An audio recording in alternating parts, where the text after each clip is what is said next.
Welcome back to the Real Coaching Podcast. I'm Joe Filliol, international triathlon coach based in the UK and Spain. Today we're transitioning into the Real Physio Podcast, talking with Brad Beer of the POGO Physio Clinic on the Gold Coast in Australia, and also the excellent Physical Performance Show podcast, which I'll link to below.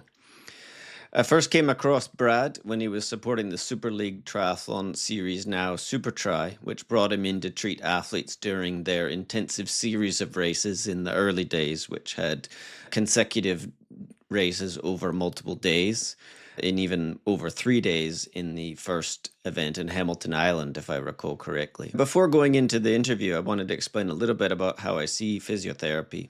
For many years with the squad, we employed a physio directly.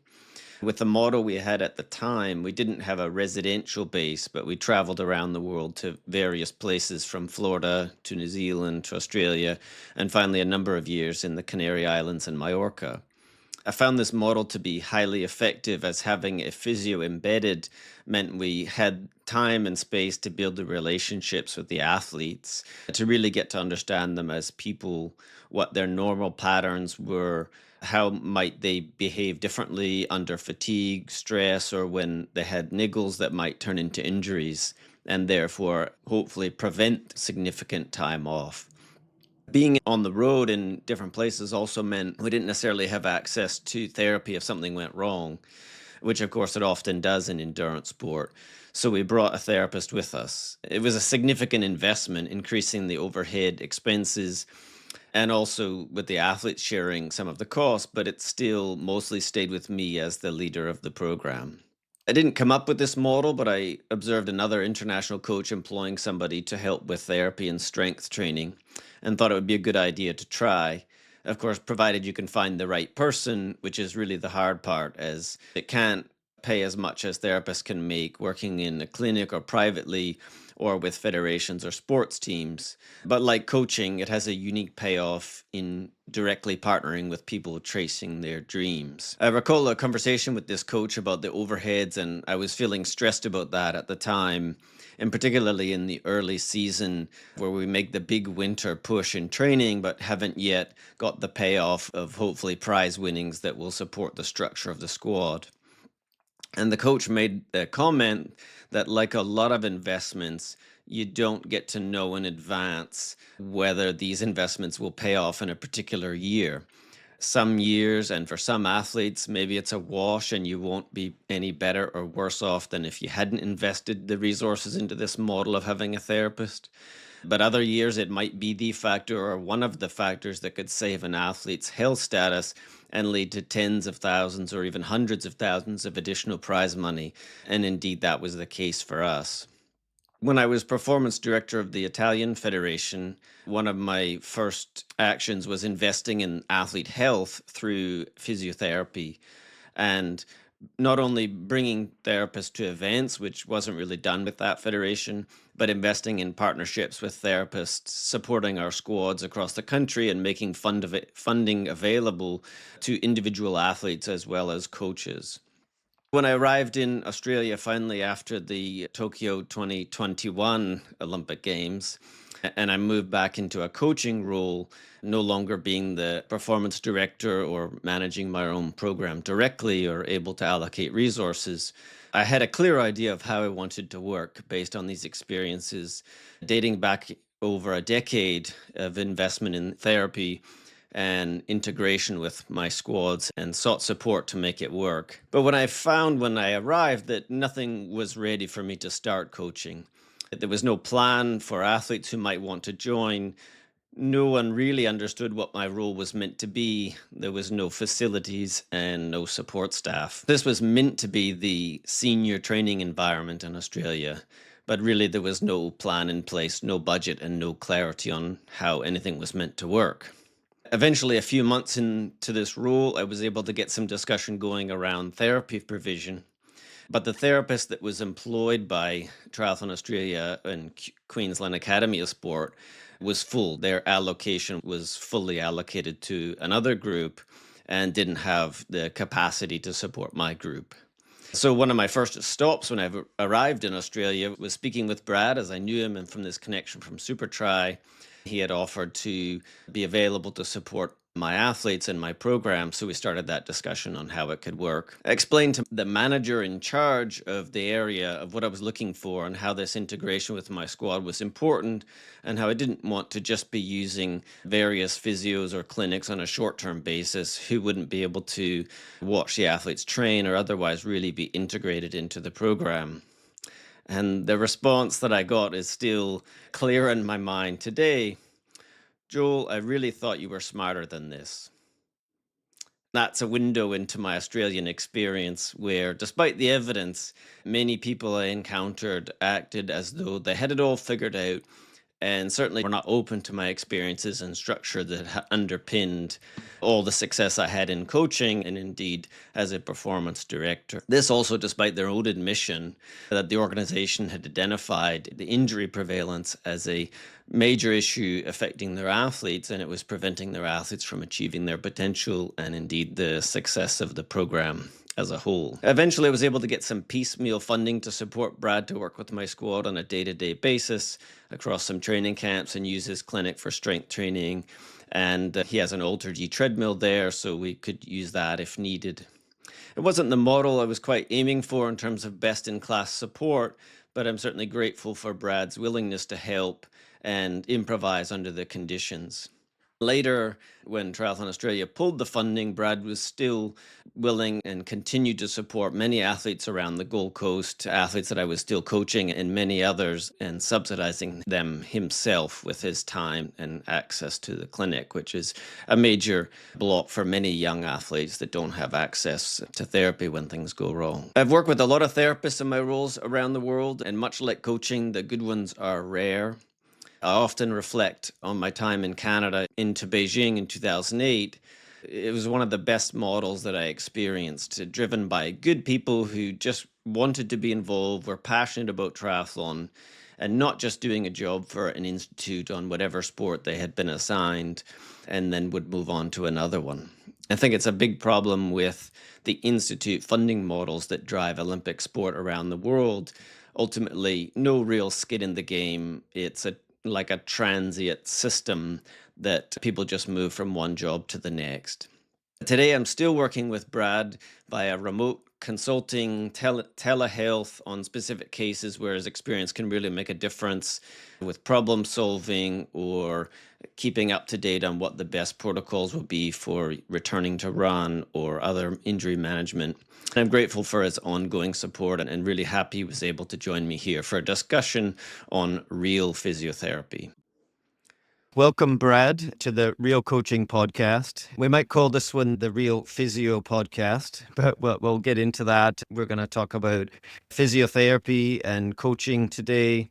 But before we crack on, I wanted to reflect, because I've got in my office here the picture of episode 193 that we did on the Physical Performance Show back in 2019.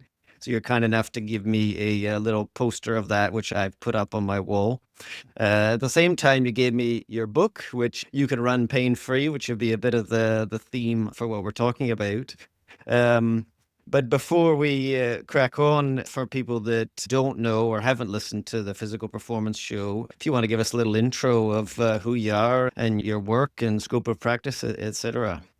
Thanks, Joel. Firstly, thanks for the invitation. I wouldn't pass up an opportunity to have a chat with Joel Filliol. But Joel, I'm an Australian-based sports and exercise physiotherapist. I've been based on the Gold Coast here in Australia. I've been practicing for 18 years. I grew up as a junior triathlete with two career paths in mind, either triathlon or physiotherapy. Combining both those passions and visions, if you like, is a constant source of excitement and challenge. And I keep myself quite active, so I still train quite a bit, and also I'm always pushing myself in trying to become a better practitioner as well.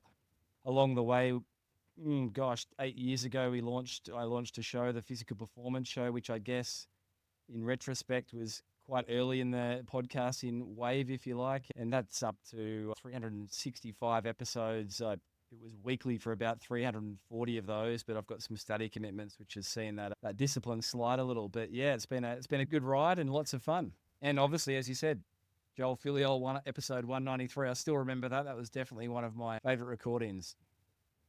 Yeah, fantastic. It's a great resource in preparation to get myself up to speed. I was listening to a few recently. It's one of my things to do when I'm running. I put on a podcast and run, and there's fantastic stuff from some really physio oriented, but also a lot of coaches corner, a lot of practical stuff. There's so much great stuff. But I was thinking, when we first connected, remember you were at the Super Leagues, now Super Triathlon in Jersey. I remember you were doing that for a while and supporting all the athletes, and I had a few athletes that you supported on site between the rounds as the Super Tri has evolved. But certainly then when I took the role in Australia, you were one of the first ports of call for me, and you both supported the squad that we had there, but ongoing remote support. And I know you do tele, and even up to current day, we're working with some athletes together on different projects. But I've always appreciated your approach and how you've been able to balance the clinic work that you do there at POGO Physio, but also a lot of it in this high performance space. I wanted to get a sense of what, just like coaches all have a philosophy. What's my philosophy of coaching? What things are important? How do you engage? And what's your philosophy of physio evolved? And how would you describe what your approach is, both from an everyday person coming in the clinic, but also the high performance side of athletics?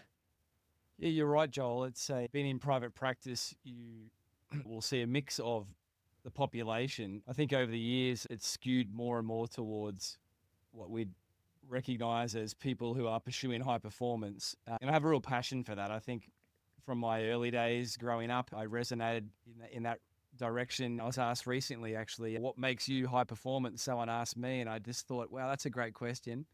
I think it's honestly just the thrill of seeing people get the best out of themselves, and in a team environment, being around a group of people who are all aligned to the same goal and bringing their best. And so I think my philosophy as a therapist is high performance. I want to help anyone who walks into my room, into my care, get the best out of themselves. We talk about injury rehabilitation here at POGO Physio, Joel, in the light, if you like, of getting people across their physio finish line. I want to be known as an effective practitioner that can get the job done. And I think there's a few key constituents of getting the job done. And one thing, Joel, I've continued to evolve with, and even now with my specialization training, is just the importance of an accurate diagnosis. Like you can throw all sorts of things at the wall and hope that something sticks in rehabilitation, but unless it's directed and targeted, it's going to end in tears. So I'm really passionate about being a good diagnostician, and I'd like to think that no matter who it is that's in my under my care or I'm working with, I should say, that I'm always there to give the absolute best. And I think there's other layers. Communication, something I hugely believe in, and I just feel there's not a problem that communication can't fix, and communication is often the cause for most problems. So I recall you and I working, and that was one thing I always really, even today, respect and appreciate, and that's just those clear channels of communication. That's fantastic. I mean, I reflect to listening to you that one of the impetuses for in my squad work that to bring on a physio first was seeing the one or two other coaches that had done this, but was to try to find some certainty around inevitably the health issues we have in terms of diagnosis, as you say. 'Cause sometimes you're just in the dark if you're a coach or athlete and you've got some pain, you don't know what the issue is. You can try to self-diagnose, but that's never as effective as it. So I certainly appreciate that. And in your book and also in your experience from in your own athletics, you describe your approach as an empathetic physio. And that's something that resonated with me because I think part of what my coaching philosophy is also about. I think the ability to connect with people and feel their experience is super important. But expand on that a little bit. How did you arrive at that sort of mentality, working and connecting with people? Yeah, I think that is probably a, a stronger point of my clinicianship, if you like, is the ability to empathize with patients, athletes.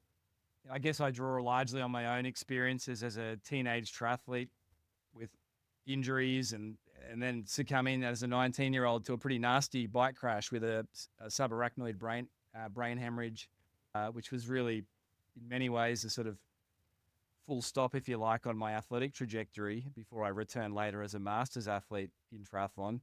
So I recalled and I recognized really early, Joel, that injuries are never about the pain for an athlete.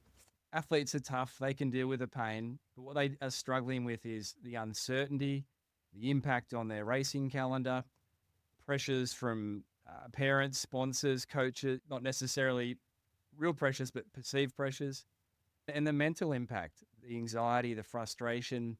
I think I've recognized as I've gone on and on my own personal reflection that much of the group that we'd be working with are probably wired a certain way. They're probably a bit neuroatypical. And the exercise is often just a coping strategy. And so we take that away with an injury. If there's an injury, it's not the pain that they're struggling with. So I think I really just always try and put myself in the athlete's shoes. And that the result of that, Joel, is you've got to be really mindful with your language. You've got to be careful with your messaging.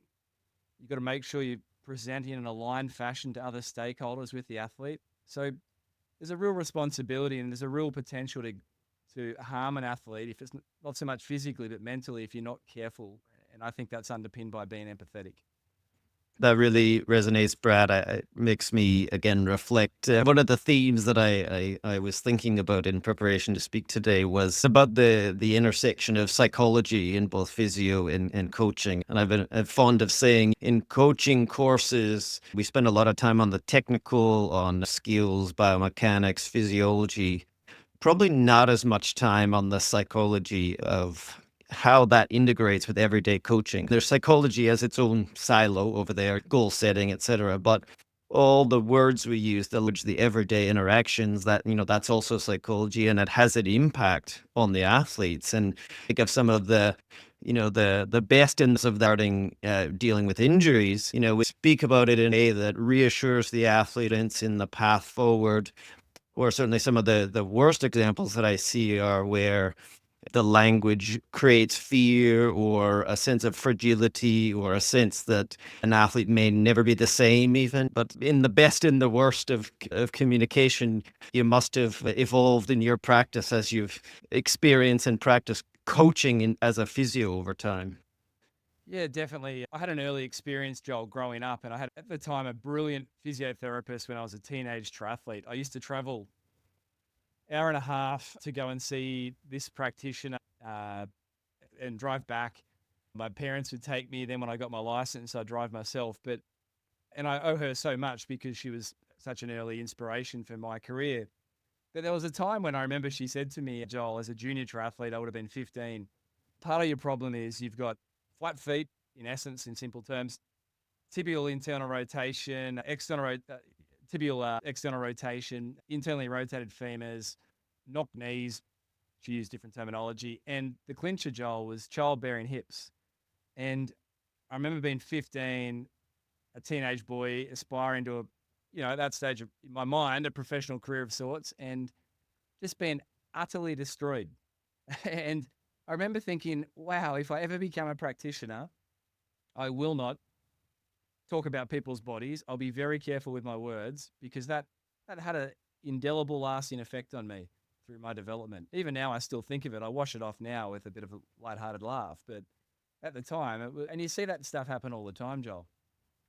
I mean, in the performance space, and it could be a comment or something that remember saying, but it can have significant people like your example. Or I mean, I certainly see this high performance space in that, often we spend so much time in the daily with athletes and reinforcing communication and messaging.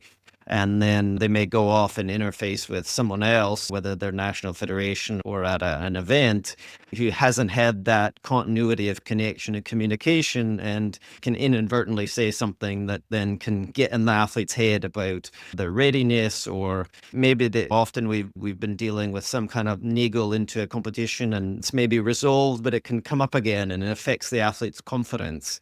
So much of athlete performance is confidence in themselves, confidence in their body, both to compete but also to prepare. So certainly, it sounds like you've seen that and experienced that, and that's a theme that you're conscious of in your practice. Yeah, and you use the word reassurance. I think that's hugely important. You've got to be real with the athletes in terms of their problem, undergo a process of shared decision making so that at the end of the day, the athlete can make a decision where does the advisors. The decision's there sovereignly, but They need to be reassured where that's appropriate. And that's not just what you say, it's how you say it. And then I'm a big believer in giving people, being an instiller of hope. Like there's not a situation that can't be sorted out, whether that's someone going through repeat bone stress injuries or whatever it is. Like with a good process, there is light at the end of the tunnel. And psychologically, I think a couple of the more powerful questions I'd like to ask athletes, and I try and do this regularly, are how are you feeling? How's this making you feel? Like, how's this injury making you feel? And instead of always trying to plumb down a few layers deep, Joel, where it's like, oh, I don't like why questions. I like to ask the what questions. So, what is it about this injury that's causing you a concern, Joel? I've got my first World Series race coming up in 8 weeks. What's so important about that first World Series race, Joel? Last year I didn't have a good year. I'm trying to get some momentum. What happens if you don't get that momentum? So just plumbing down, I find that you often get to that real heart of heart reasons. So often ask an athlete, in your heart of hearts, what's your greatest concern about this at the moment? And then we want to stop, listen, and really take notice of what they share. Oftentimes that's tears. And then you become more of a counsel and therapist, a physiotherapist. Well, indeed, as you say, especially for high level, but I think for so many people that you would encounter, I mean, these are, it's connected to hopes and dreams and ability to prepare. And I mean, certainly, again, we, as you alluded to before, we come across athletes or people who their physical outlet of being able to train and train how they want is super important to their mental health, to how they've structured their lives in many cases. And I think certainly even with perfect preparation, things go wrong. You can never really avoid injuries. That's one of the biggest things that stop progression in the short term is injuries and ill health. And despite lots of experience on both of our sides here, I think we still encounter these kind of, you can't avoid it completely. So it's about, as you say, process and confidence in someone's body and seeing the light at the end of the tunnel. I like that because I think certainly in the moment when athletes are frustrated that they're not able to do what they want to do, it can feel quite far away to getting back to normal, and helping guide that and show the path out and back to full performance. And certainly often after interruptions, even long ones, you can have some really special performances when athletes are back to competing and they might feel like they've lost time, but I think for many athletes, they often come back to full strength and better without any ongoing issues. And that's the opportunity. If rehabilitation from an injury is done well, you will turn over every rock to find the likely contributing factors. And that's the opportunity, that's the burden, that's the responsibility. But done well, yes, you want to return the athlete in a better state. So I agree. Do you think it makes me think? I've been reflecting whether there is a kind of a talent as a physio or equally in coaching. Are these skills that sort of anyone can learn, or do you think that some people are bring something naturally better to it? Or I guess that in another way to put that question is, what makes a great physio in that case? What attributes do you need to have, and are those learnable, or is there something innate there too? Yeah, I think it's a great question. Obviously, I'm biased towards the way I see the world, but I think there's some fundamentals that you can't omit to being an effective practitioner. One is they're not really soft skills, are they? But we will refer to them as soft skills. You need to be a good communicator. You need to be able to develop rapport. You need to be able to give people that reassurance. And I just see people do that in different ways. And some people I probably observe aren't naturally that way inclined. And I think the outcomes that they can facilitate are probably lessened as a result of not having that natural sort of positivity about them in the space of rehabilitation. So I think those soft skills are trainable to a point, but a lot of it's just inherent. As for the technical skills, entirely trainable. But I think there's that, and I think you may have mentioned this when I recorded with yourself at a coach's corner, Joel, but that notion of underestimating what you can achieve over the long term in one direction. I'm 18 years into my physio career, going through some really intense study and examination processes at the moment, and I'm learning more now than I ever have. 18 years in and enjoying it more than I ever have.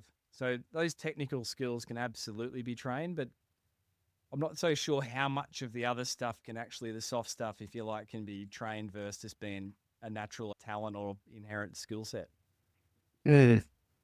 Yeah, I mean, that perspective have always been well. I suppose that I might say that's one of the key skills of coaches. And this is, there is no finish line. Get to understand everything, or you've seen right? Everything is unique in that sense, even though we sort of look for pattern recognition, understanding. But I like that continual learning mindset, and certainly on the coaching side, I think you there is an ability to learn and grow, but there's also a talent that's there, and not everyone necessarily has that same ability to connect and understand. And it's certainly something I've reflected on.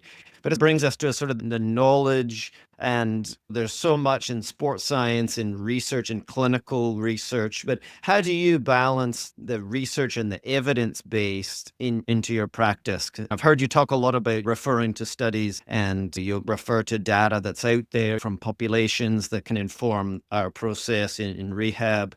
But how do you balance that clinical experience and research, and how the athlete presents to you versus, the data that we can collect, or scans? Sometimes scans can be a little tricky, whether there's actually symptomatic from what's the scan shows or not. Like, how do you sort of see all of this space in terms of research versus clinical, or as they complement each other?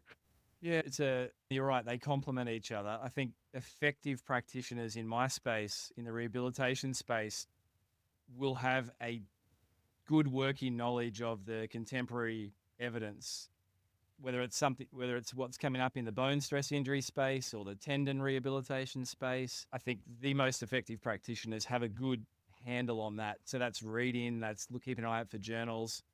Social media is in many ways made, I mean, it's this one way of disseminating the knowledge, but it gets papers out there sooner. You often see summaries on social media. So I think every practitioner that wants to be effective must have a working knowledge on that, and it's a responsibility. But then, as to how you integrate that into what you do day in, day out with the patient, the person, the athlete in front of you, it always comes back to context. So it's who's in front of you, what are their hopes, dreams, aspirations, what's their prior history, what's their social circle like, and you've got to have a really great understanding of all of those moving bits to really understand your athlete, their motivations, to be able to then fit all that research and working knowledge into any use. There's no point standing there at an athlete and telling them all the stats under the sun about their injury if you can't understand their background, their motivation for the sport, their prior history. So it's the patient in front of you that matters most, Joel. And one thing I've been learning through specialization, we've got 1 hour examinations with what's typically what we'd call complex patients. These aren't patients that have just done an acute injury. There's often long running stories. So you're trying to assimilate a lot of information in a short amount of time. And the thing is, the patient will always tell you what's wrong with them. They'll use certain words. If you've got ears to hear, they will tell you. If you're so focused on your own process getting through things, you'll miss stuff. But when you just truly put down your arms, lean in, listen, you almost can't go wrong. It always comes back to the patient in front of you, understanding their situation, fitting the knowledge that you've got to that. Not exactly. I think what do the athletes often want to know when they've got an injury is, how long till I'm back running. I mean, running is certainly one of the most common types of things that we're dealing with, but you can go on the general sort of, if you've got a bone stress, it may be this many weeks, but certainly that's often what they want to know. And as you say, there's population data out there, but with who's in front of you and all that context, I think it's a very similar to a coaching process. What is their history? What have they trained like in the past? What volumes or intensities may they have done? And it gets into load management, which is probably one of the in that's all what we have to put into practice of who's in front of us. But I think probably moving on to a practical approach, but also connecting to this research base, is with everything that we know about injuries and injury management. Do you think that are we getting better at avoiding injuries in general? The royal we here, because I look at, for example, professional sports. And certainly over on this side of the world, Premier League football, English Premier League football, they've got all the money, all the expertise in the world, and they seem to have, injuries. There's clubs talking about significant injuries taking players out, and obviously these players are worth tens of millions, or in some cases, these clubs are worth hundreds of millions. And yet we still see these kind of injuries, and to a lesser degree in endurance sport, but maybe the stakes are lower.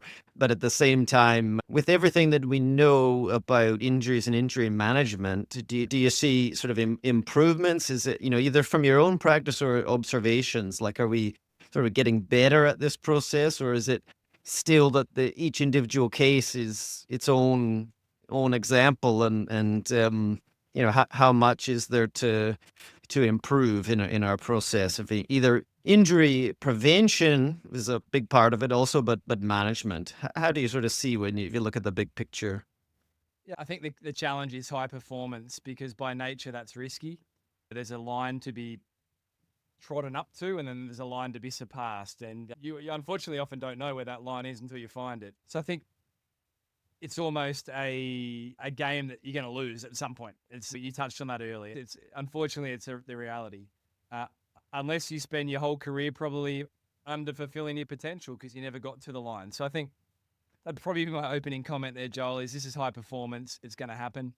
Injury prevention is the holy grail, but it doesn't translate well in terms of the realities in high performance. As you said, you can look at the football clubs with enormous budgets, all the resources under the sun, and there's still going to be injured players, whether that's the AFL in Australia or the Premier League, like you mentioned. And they're often got the best of the best in terms of the people on their teams. So I think we talk about primary, secondary, tertiary intervention strategies to try and reduce injury risk. And if we fit that to something like triathlon, the tertiary stuff is treating the injured athlete when they're injured. The secondary strategies are trying to screen for things. And I've had the opportunity and privilege, if you like, of working across a few different federations, and different federations in this case will share different views on how that's done in their system. Some people believe in screening, other people don't. Clinically, I think there's merit in having some numbers where you can for athletes. But I guess the area that excites me the most and answers the question that you asked, how are we doing with it? I think in the primary prevention stakes domain overall in our industry, Joel, let's say triathlon, we're doing okay. There's a heightened awareness, and I'm sure you'd agree, around things like the importance of fueling as a strategy to be preventative for bone stress injury. So we're doing good on the education front. Obviously, there's always work to be done, but then there's a difference between knowing, doing, and then there's so many variables in something like bone stress etiology that you can know about it, you can try and prevent it, but look, it can still happen. I think overall there's encouraging signs that that in the triathlon space things have been done better, but injuries are still happening. Your old federation, my homeland here, Triathlon Australia, they published data from, I've got the paper in front of me, 2024, looking at the incidence rate and the burden of injuries in triathletes. And this is a well-resourced federation, and they looked at 50 of the Australian elite triathletes. They monitored them for the 4 years, and 2018 to 21, and there were 266 injuries reported in 46 athletes, and 40% of those, 20 of those athletes, had bone injuries. So this is in a federation that isn't short on funding. They've got the knowledge, but stuff is still going to happen.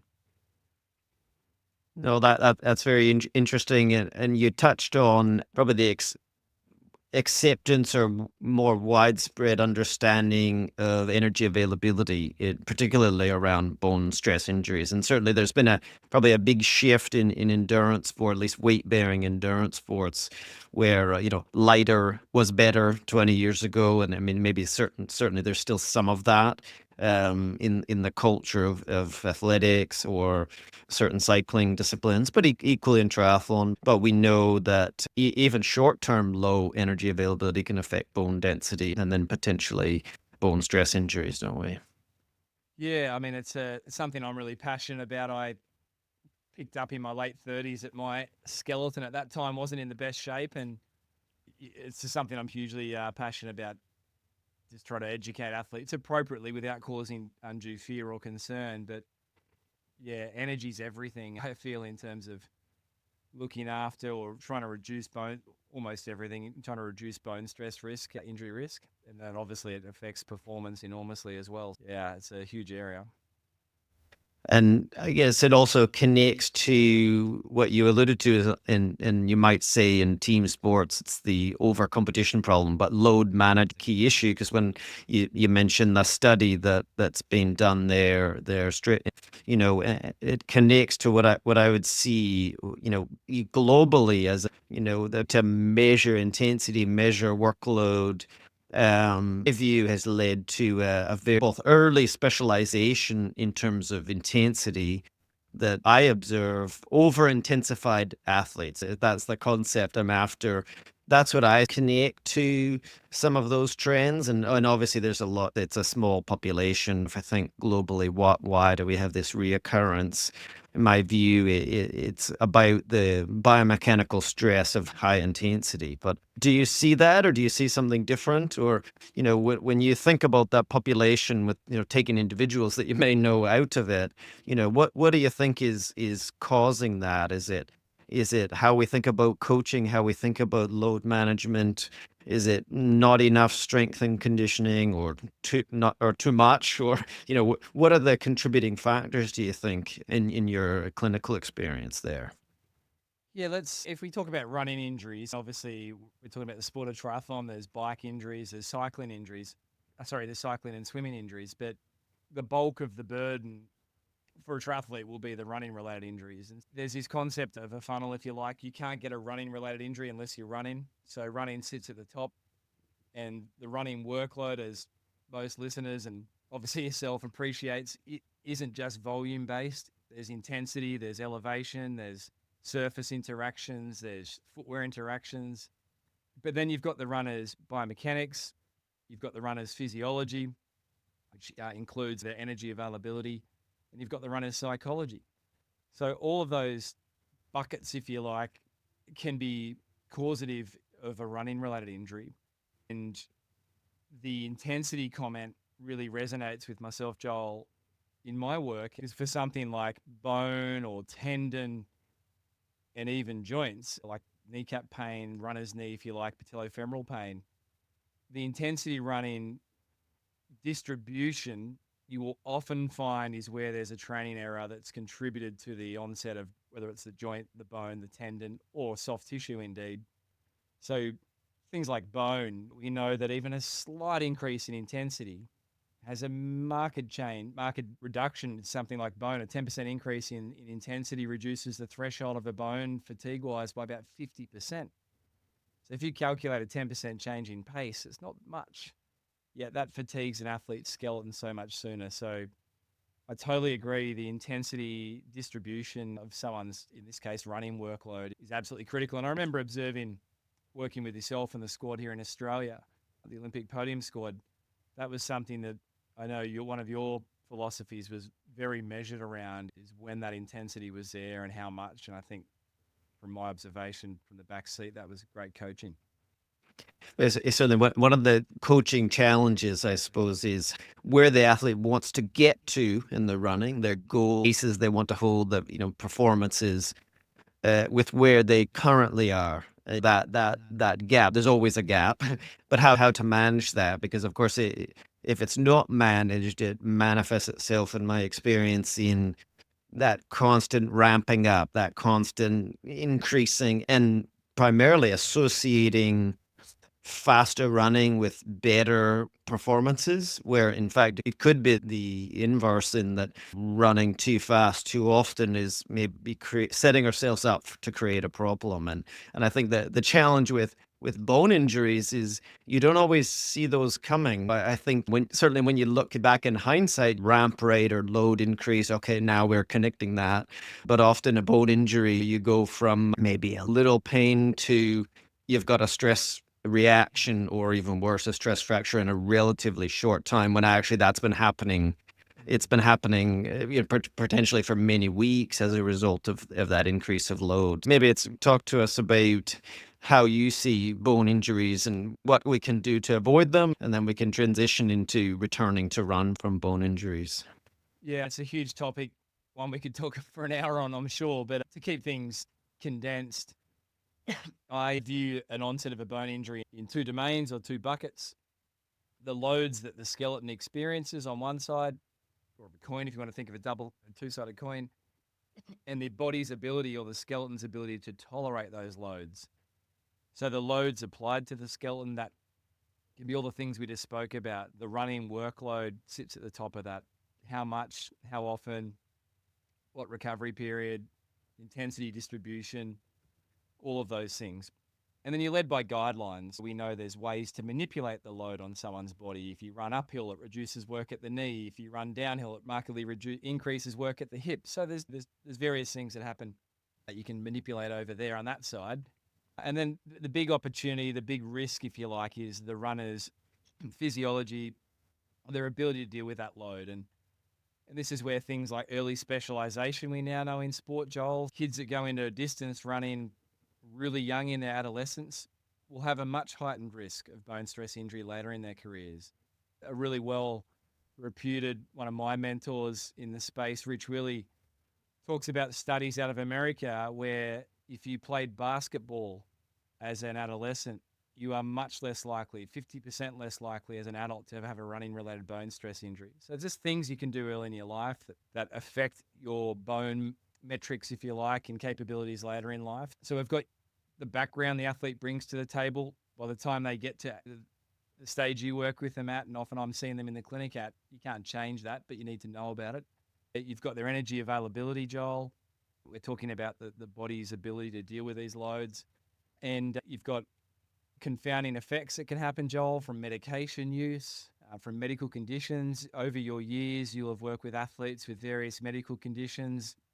We both know of athletes in the World Series scene that are celiac and they may have absorption difficulties that affects ultimately their bone stress injury risk and probably their performance as well. So it's just knowing your athlete, recognizing everything that you need to about it, and then trying to mitigate against those risks. So if it's fueling, what are they doing in the fueling front? If they've got absorption difficulties, do they have a good medical grasp on that? And they're some of the big things, Joel. What do you reckon about strength and conditioning in terms of preventing bone injuries? We know that loading bones makes them stronger in general. Is that something that, in your experience, helps avoid bone injuries, or is that another space altogether? Yeah, it's definitely one of those factors that modifies an athlete's skeleton or their skeletal health. So it sits over on that body's ability to deal with the workload side of the coin. In the clinic, actually, it sits behind me in a folder, but I actually have a sheet that I give out to patients if we need to talk about bone. It's a photo of one of your short course World Series athletes, Jake Birtwistle. Actually, we took at Threadbow. It's a photo of Jake in the middle, and on either side, these things are listed. But I'll often give that out to the patient. And the big considerations are, we know that muscle has a synergistic effect on bone. So what the muscles do will affect the bone. So if you are doing some strength and conditioning, and obviously there's various ways to do that, in general terms, you've possibly got a more robust skeleton. But there's certain ways that bones like that stimulus to be delivered to respond to. So we know that it needs to be high magnitude, high strain rate, low volume. That would mean, look, the athlete's doing heavier resistance work, 5, 6, 8 reps sort of stuff, not 20, 30 rep stuff typically in the gym. But then you've got to consider, and I know over the years we've worked with athletes and we've tried to get this right collaboratively. You've got to try and consider that you can give them a gym workout, but then they've got to back up to absorb that run the next day or that ride. And so something that we're trending to is leaning more on short distributed workouts like plyometric workouts that can even be done at home because they're low volume. They don't rely on the muscles as much. They're more on the elastic tissues of the legs, so the tendons, for example. So less energy being consumed, less soreness on the other end, less time, and really great results. And so I've often tailoring our triathletes' workload, Joel, where it might be like 3 plyometric short workouts at home and 1 gym session. That's not super big in duration. So it's an enormously important part of their risk profile and also a huge part in rehabilitation. We know that having a thicker tibia, even by 1 millimeter, markedly reduces your risk. And so there's an opportunity there through strength training. I reflect that it's probably one of the big changes in my coaching experience over the last 20 years is the amount of work that most people are doing in gym now, and certainly at the beginning, I mean, I knew many good athletes and know that did basically nothing, no gym work and all had some kind of issue. And then that started their interest and engagement in gym.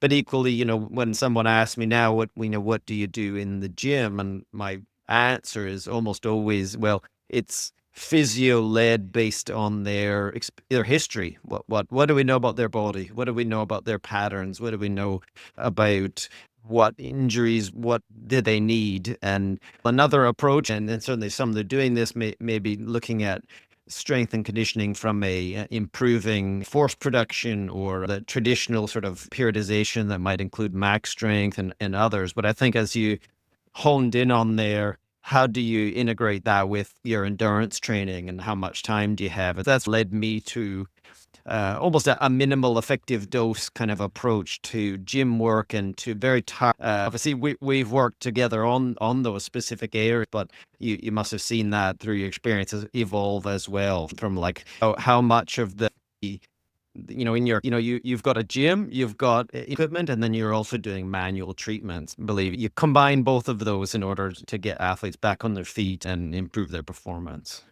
Yeah, as a sports physio, Joel, one of our mandates is to help the athlete restore capacity after they've been injured because things downregulate. So that's around the local area, that's the whole chain, the kinetic chain. So they've got to get that back in, and that's an active process. I love that term, and I know it's one of your key philosophies about minimal effective dose, and it applies to rehab as well. It's a bit of a bugbear of mine that people can be given a list of things, and it may all have a place, but could the athlete do two of those things and get the same outcome? So that's something I've definitely matured in over the years is there's times when you might need an athlete to do one thing, but do it really well and do lots of it. I'm a big believer in that too, Joel, minimally effective dose and consider their training week, know what they've got each day, understand how they're pulling up. What are the key sessions they've got to target? Make sure your program, whatever you've prescribed, doesn't compromise that too much. And yeah, it's a communication process once again.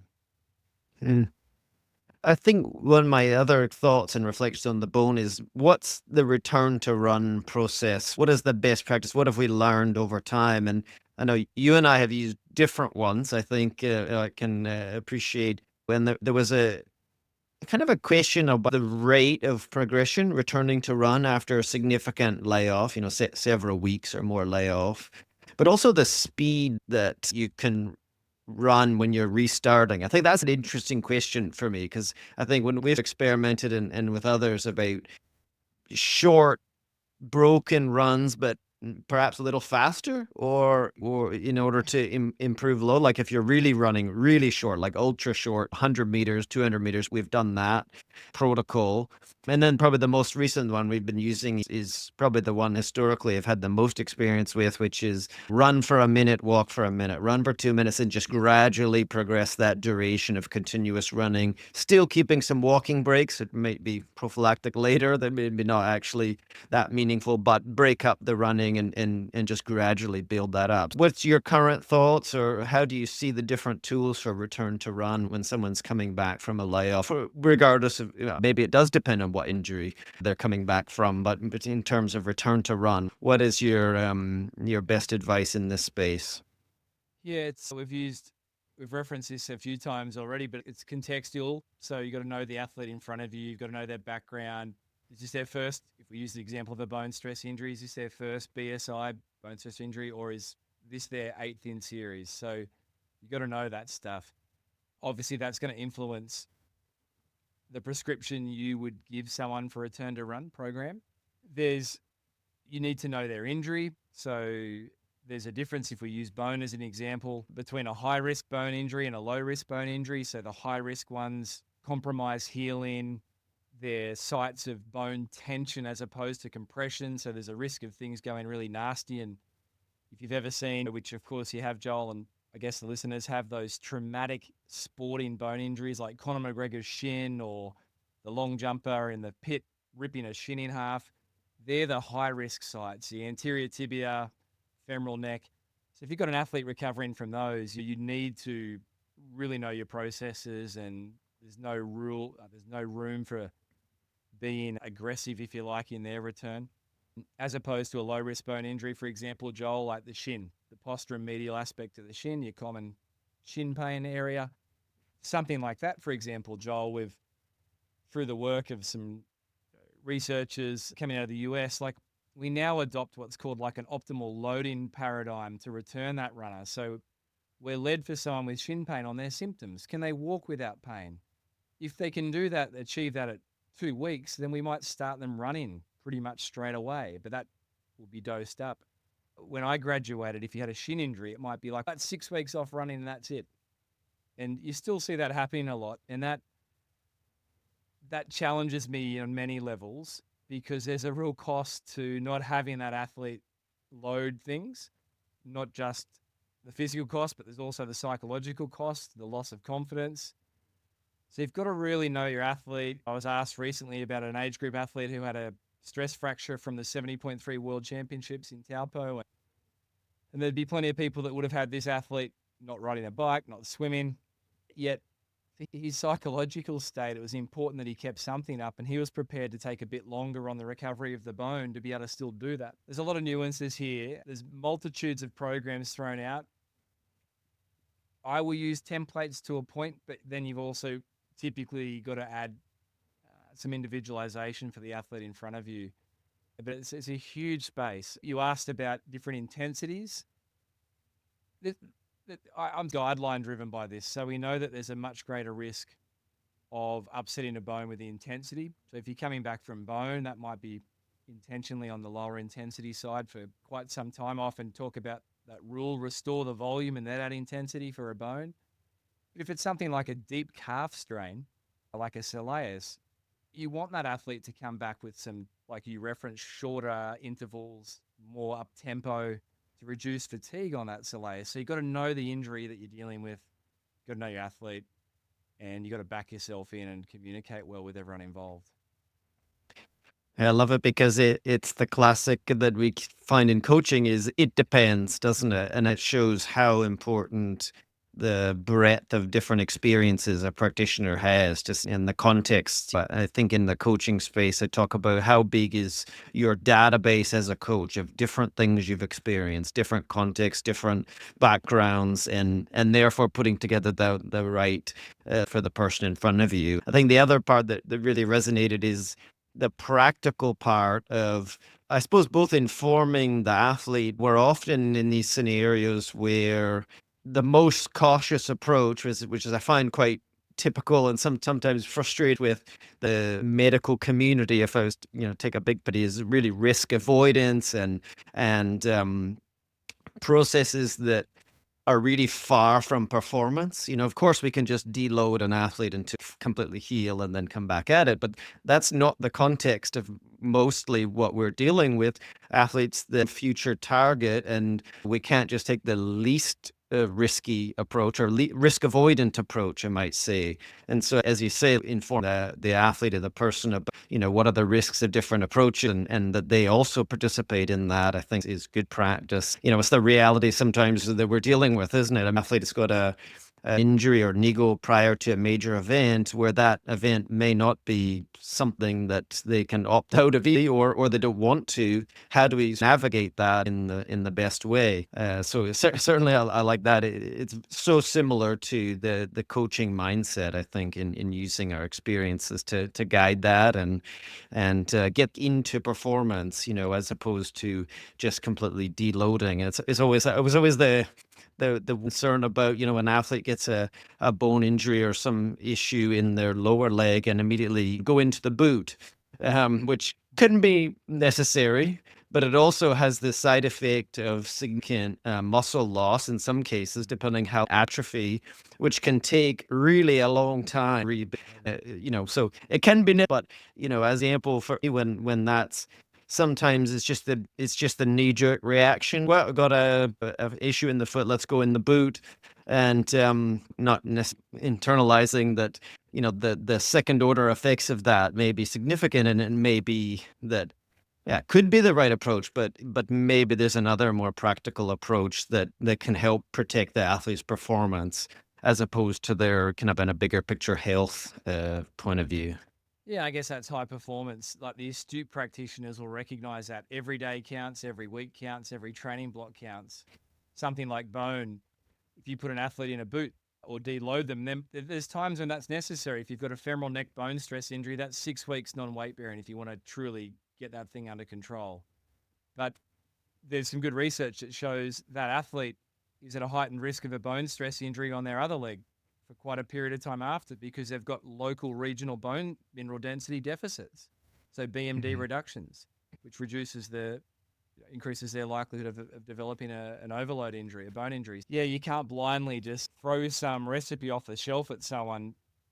Yeah, it might be a way to help them, but it might not be the best way to help them. It's treat them, but it might Uh, not be the best way to help them. and protecting their performance, as you say, and I mean certainly that second order effects way of thinking, I think, is super important, and I see that again in coaching as well. There are short term interventions that may appear good or effective. However, what is the long term there? What are the potential unintended consequences of whatever intervention we're talking about? Can be a training intervention, can be super high intensity interval training, or what's the benefit of that in the short term? Probably performance improvement. Long term, what are the potential issues given the context of the athlete?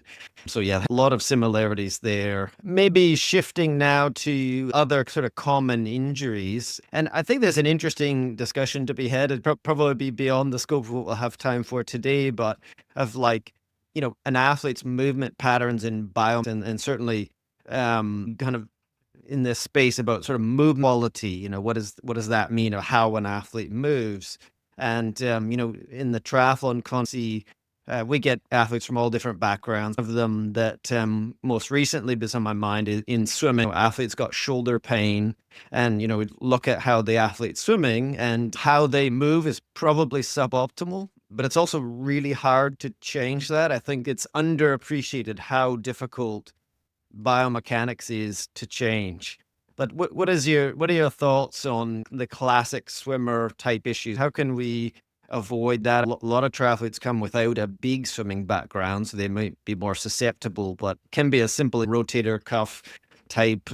What do you see? What are some of the things that you would recommend for triathletes or swimmers that they're having shoulder pain and find their way out of that? Yeah, swimming's an interesting one. Here in Queensland, state of Australia, the Queensland Academy of Sport have done some good research in collaboration with Swimming Australia. And in fact, one of the scientists we hosted recently, Alec McKenzie, on the Physical Performance Show, and one of Alex's projects was a paper where they interviewed, I think it was a 66, it might have been more coaches or experts in swimming, that high performance space, around what they believe to be what were the risk factors for a swimmer's shoulder injury, or swimmer's shoulder. And there was 126 risk factors. But then they boiled those down into three really robust risk factors for a swimmer to develop a sore shoulder. One was inconsistent training. So that's the start, stop, injury, illness, lose time, get back, the risk associated with that. The second was biomechanics, like you mentioned. So for the swim stroke, things can be like the catch part of the stroke, crossing the midline. These things can be associated with an increased potential to develop a cranky shoulder in the swimmer.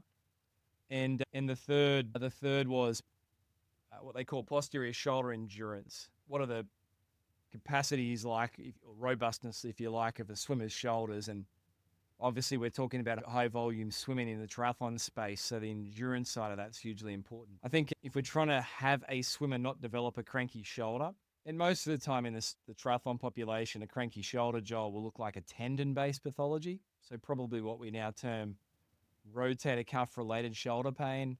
We've trended away from the sort of old paradigm that we would have grown up with in our early days, Joel, which was that impingement type model. We know that impingement's a normal physiological movement that we all do, but it's these other factors that, like I just mentioned, the biomechanics, the inconsistent training, and the endurance, if you like, of the shoulder that puts an athlete at risk. So knowing those risk factors is a great place to start to help try and avoid a shoulder injury in a swimmer.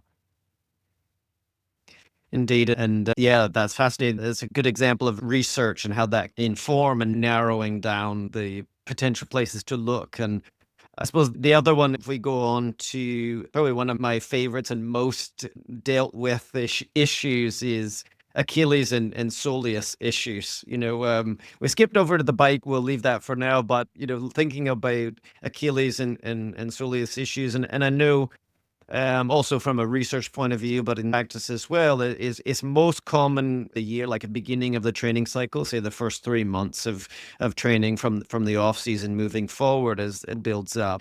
Um, it's the issue that if I look at the catalog of what I've had to deal with in the last 10 or 20 years, it's the most common thing: Achilles or soleus pain, lower leg issues. And I know you've got some favorite exercises and favorite things to try to prevent this, but maybe just talk us through how you see these type of issues presenting, and what are the most common ways that you try to help an athlete navigate out of that lower leg issue space.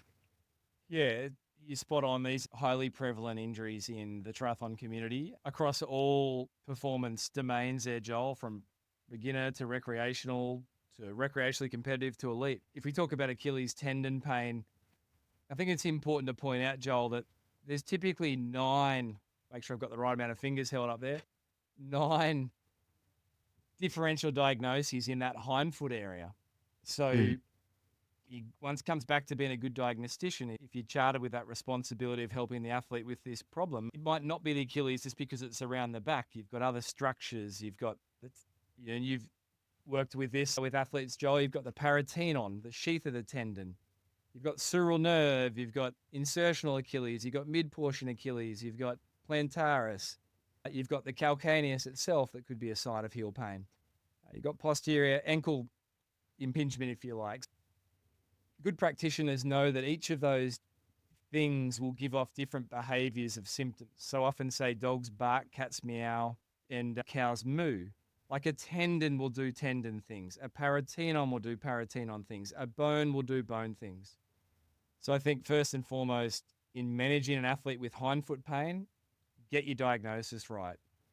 And it's a privilege, it's a responsibility called in to assist sometimes when things haven't gone well. And there's only really 3 reasons for that. If we talk about the hindfoot, 1, misdiagnosis, 2, underloaded with rehab, or 3, non-compliance by the athlete. And we know if we're talking about performance sports, there's not going to be a lack of compliance generally, right?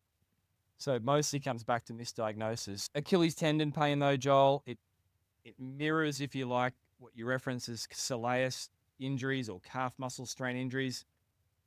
And I'll often get the athlete to do the hand game, Joel. It was taught to me by Jill Cook, Ebony Rio, some real lumineers in the tendon rehab space. But you'll only ever get a calf injury or an Achilles injury if the workload of those structures exceeds the tissue tolerance or capacity. So the rehab, the preventative efforts, if you like, to try and offset the risk of those injuries are to focus on tissue tolerance, tissue capacity. And that is not a passive approach. That's going to be an active exercise therapy-based approach. So it comes back to knowing your tissue type, knowing how those tissues respond to things. So we know for a tendon, they like heavy, slow loads. We know for something like a calf that it needs heavy, slow loads, it needs endurance, and it needs fast reactive strength. You can program for all of those things, both preventatively but also therapeutically if someone is injured. And then it's also just knowing the nuances of the injury and the athlete. Once again, it comes back to context that's in front of you. You and I have collaborated with various athletes who have gone into their third decade of their life. And their risk at that point of a calf injury or an Achilles injury goes up. And one of those underlying drivers is that from 30 years onwards, we start to get a very real downgrading or downregulation of the calf's output. It gets weaker, it gets smaller, the Achilles tendon gets less stiff. And yet the calf's 50% of all the propulsion for when we run. So you need to know where your athlete is in terms of age, and there's things you can do to try and offset the risk of these things happening. So someone that's 30 plus, you're probably going to put a bit more emphasis on some calf work for them, in simple terms. As it's showing another commonality of coaching approaches needing to evolve over time, as well as what you're alluding to with the physio or type of exercise you may need to do. And I was listening to your episode with, I think it's Rick Willey, that you both talk about how the load shifts perhaps up the chain, really. But I know that there's certain organizations, I think British Sport is one where it's discouraging the use of super shoes all the time, with the idea that you could potentially detrain your foot, or particularly your big toe. What's your thoughts on use of shoes? And I know you talked a lot about different shoes for different scenarios in your previous podcast. It's definitely worth a listen. But what is your thoughts on how we should be thinking about super shoes as a tool from a training point of view? I mean, certainly everyone is recognizing that from a competition point of view, there's a benefit to be had. But what about training? What are you seeing in your practice there? Yeah, I guess there's two key things that I think of. One is my athlete paradigm and experiences, and I grew up in an era where you only put your race shoes on when you were racing. You saved your racing flats, and you may pull them out for a time trial here or there in training. But so it's still on that front is sometimes challenging for me to see an athlete always running around in carbons, but that's just from an athlete bias point of view. But then the practitioner side of me, the physio side of me, Joel, recognizes that in very simple terms, a running shoe is just a bit of sporting equipment. It's just a tool. So once again, it comes back to knowing your athlete. So you might suggest to an athlete that's had a history of some Achilles tendon pain, for example, that they do run in a shoe that has a higher drop, for example, is a very simple example. Or a runner that's got some knee pain, you might suggest they run in a shoe that's got a lower drop because this manipulates the work done on those areas. You might suggest to a runner that's had calf strain, a sequelae of calf strain concerns or injuries, that they run in a shoe that's got a rocker bottom because these things can moderate the work done on those areas of concern. You might have a runner coming back or navigating, Joel, the good old shin pain, medial tibial stress. We're not talking about bone, we're talking about the soft tissue there. And it might be smart for them for a period of time to run in their carbons to take a bit of work away from that area. So I don't think there's any hard or fast general overarching rules that can apply to everyone's situation. But you're right. Some of the anecdotal reports and what in clinic suggests that there might be this shift away from taking work away from the foot and ankle, which we know happens with the carbons, and shunting it up to the proximal part of the chain and increasing the risk of things like femoral bone injuries or the sacral bone injuries. I think you've got to be athlete centric and understand their preferences, their sponsorship obligations, their current injury concerns, their prior injury history, all of those things. And at the end of the day, the decision will be theirs. Once again, it's just the coach, it's the team around them's job to provide them with the evidence, if you like, or the information they need to hopefully make wise decisions. It's such a big topic. I don't know if I've done that justice there, Joel. It feels like it's an evolving space, in that we know that potentially super shoes can reduce the load that's experienced from long runs or specific runs. And there's a school of thought of how often you can use those to potentially either do more or recover better from what you're already doing.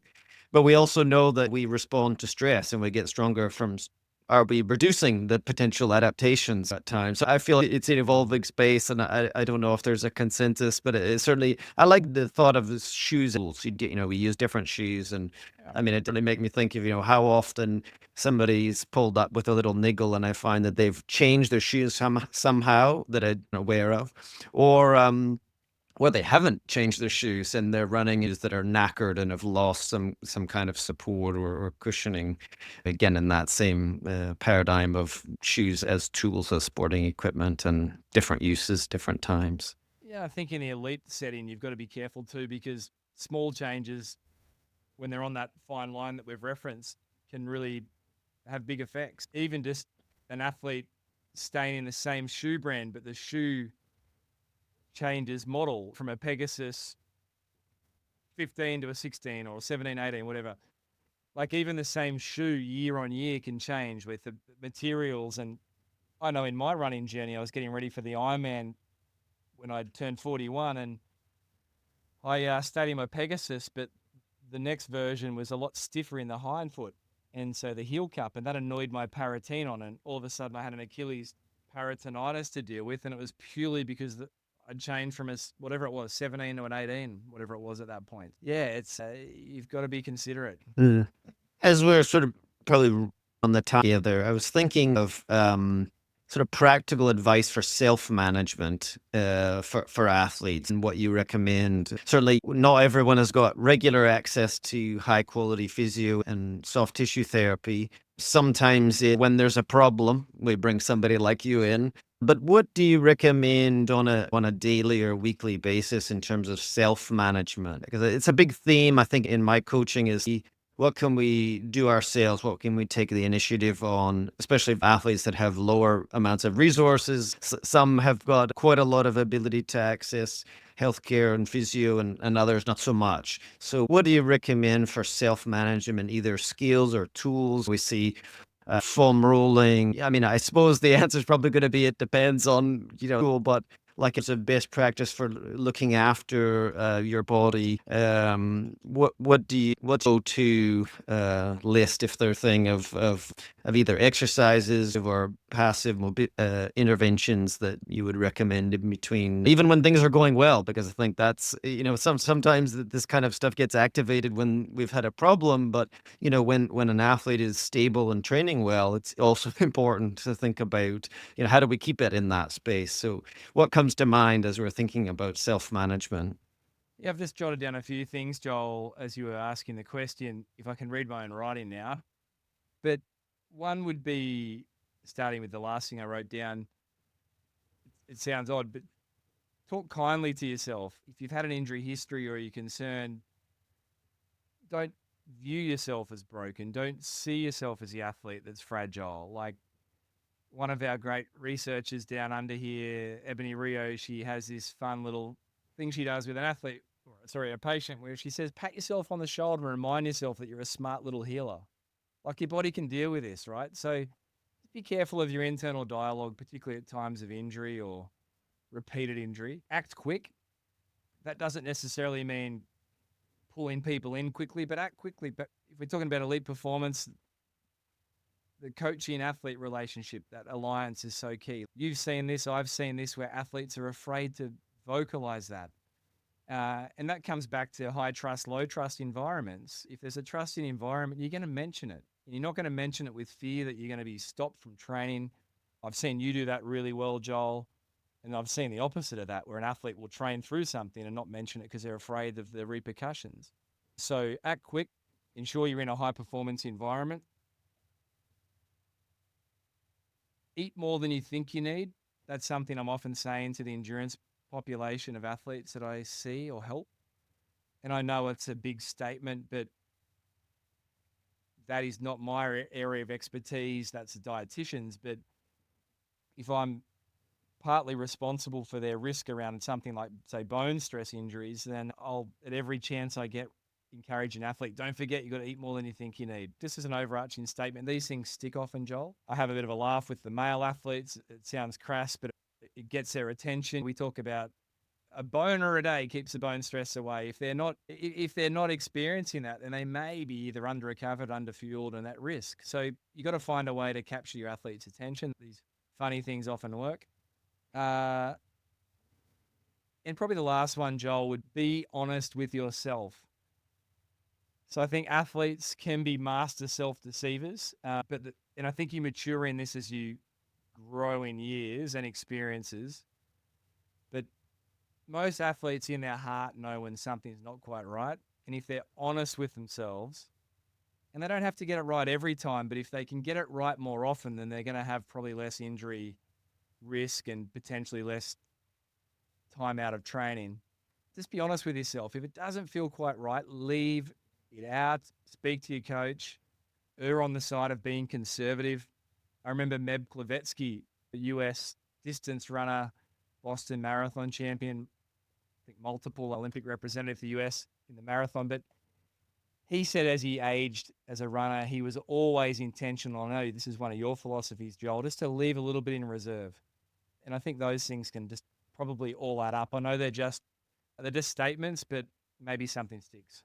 That's a fantastic summary, Brad. I like that it's such a high level thinking. Is certainly in some cases the mind goes to the micro, do these foot exercises, etc. But you kept it big picture, and I think there again the philosophy match with coaching and effective coaching. I mean, that come back to where we started the Real Physio cast here about how do we look at the big picture and connect with people and talk about confidence, believing in your body's ability to heal, being honest with yourself and honest with the people around you, because certainly that I've seen that get us all into trouble when we're not paying attention. One of my favorite quotes from athletics coach Dan Pfaff is the most effective athlete monitoring are coaches who are paying attention, really paying attention, and equally athletes that they're not trying, they don't see an intervention that we need to make. The most common thing I think on a daily basis is when we need to modify the load, but we don't see that as a negative thing. Oh, I have to do less. We see it as a positive thing that we saw a situation and we made an adjustment. And I think if that's so much effective coaching guidance, not just plowing on through just because that's what we do or that was the plan or that's what we think we need to do, but actually being in the moment and making those decisions. That effective decision making is such a commonality in the work that you're doing and the interface with performance and health. Yeah, definitely, Joel. This has been a fantastic discussion, Brad. I really enjoyed the opportunity to speak through all these topics. We could have gone for hours and hours, I think, but where should people go to either get in touch or follow your work? I've got the notes here that I'm looking at for the physical performance show, but equally if people want to get in touch or just follow what you're doing, where's the best place to do that? Thanks, Joel. I'm quite readily found on the socials, Brad_beer, Instagram. I'm a little bit quieter than usual there just while I finish these studies, which take me through for another 5 months or so. But so Brad_beer. The clinic is POGO Physio, and I'm always happy to give out my contacts, but you can reach me at b.beer@pogophysio.com.au or send me a message on the socials. I'm involved in an early pioneering project with a great exercise scientists here in Australia. We're looking to team up and have a cost-effective, low-cost option for people that are looking for some guidance around rehabilitation, strength and conditioning in the triathlon space. So we've called it tristrong.com.au. So there's a landing page there, Joel, if people want to express interest. We're trying to build something out that you mentioned it earlier, like people's resources levels are different, but if you can put tools in people's hands and democratize information, then we're passionate about that. So that's the best way, Joel, just on the socials, email, or jump over, check out the website, TriStrong, when this show goes live. Fantastic. I'll have a look at this TriStrong, but appreciate your time today and look forward to seeing what's next from you, Brad. Thanks, Joel. All the best to you too. I always enjoy following your journey and really cherish the time we got to work together down under. Absolutely. Bye for now. Hope you enjoyed that conversation with Brad. Feel free to reach out to him at the links in the show notes or leave us a comment based on what you took away from the conversation, thoughts and reflections on physiotherapy and endurance sport. A reminder, coaching is available. I've mostly coached many elite athletes over the last 20 years in short distance. I'm also coaching long course, T100, Pro Ironman Series, Xterra, as well as select age group athletes who are highly motivated and looking to take their next step in training and racing.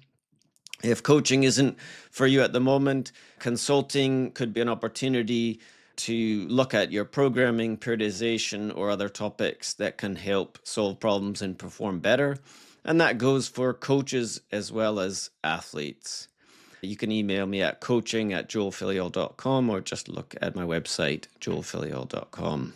You can also join me for a training camp, spend some time together in the Loire Valley in northwest France. I've got a camp in May and June as well for a week each. As my second year doing these camps, it's a great opportunity to spend time together, get in some solid training, have good food and company, and an opportunity for learning and discussions around training and all things high performance and triathlon. And I have the link below with a code to save 10% on that. Thanks very much and see you next time.